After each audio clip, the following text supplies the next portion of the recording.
Torn between a promise to never appear on camera and my love for rehashing classic games, I'm Critical Failure, and this is Tiger Claw TV.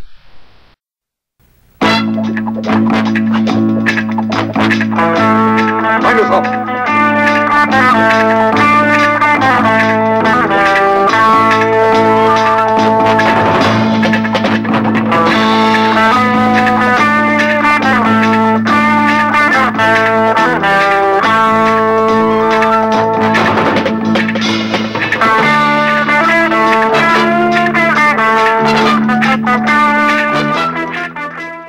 Today, we're going to be taking a look at Pinball Construction Set from 1983.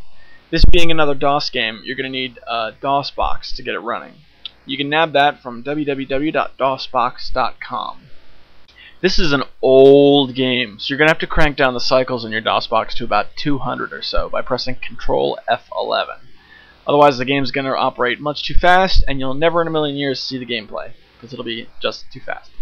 This is a simple game which splits the screen into two parts. On the left side you're going to have your playing field, and on the right side you have your parts such as bumpers, extra balls, flippers, etc. And you can use what back then was your joystick and now will be your arrow keys and your number pad to simply click, drag, and drop, and you are good to go.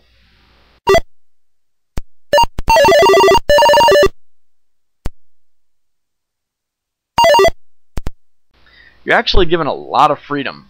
Here you can link targets for special bonuses, change the score of bumpers and things, even alter the physics of the table. And even though this game shows its age, and boy does it show its age, the games that you can build, along with the sample tables that come along with it, are actually a lot of fun. Here you see a basic pinball template being built.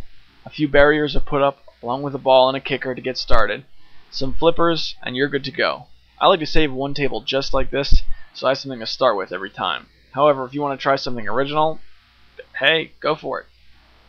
You can save your game to disk using the Make Game feature. This creates a .com or command file on your PC, which runs your pinball table even if Pinball Construction Set itself is not present. Nifty, huh? So let's talk a little bit about this game's place in history. So before there was a Pinball Construction Set, a young programmer named Bill Budge created the first pinball game ever for the Commodore 64 called Raster Ball. This used the same game engine the original Pinball Construction Set used, which, by the way, was also released for the Commodore 64. There are many games out there you can purchase which allow you to edit levels and even make your own games. But if you want to be creative in the pinball department, your choices are really limited. In 1993, Bill Budge got back together with Electronic Arts to remake Pinball Construction Set. It was re-released under the name Virtual Pinball for the Sega Genesis. Though this title did give 16-bit gamers a chance to toy with pinball creativity, it's confusing, and it paled in comparison to the original.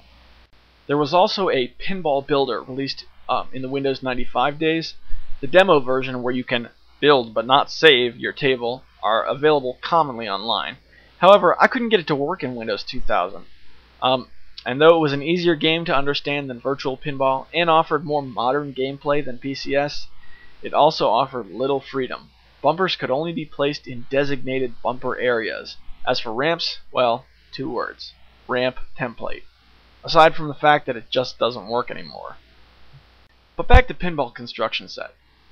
A few interesting facts. In 2008, Pinball Construction Set was honored at the 59th Annual Technology and Engineering Emmy Awards for user-generated content/game modification. Pinball Construction Set is also an inductee in GameSpy's Hall of Fame.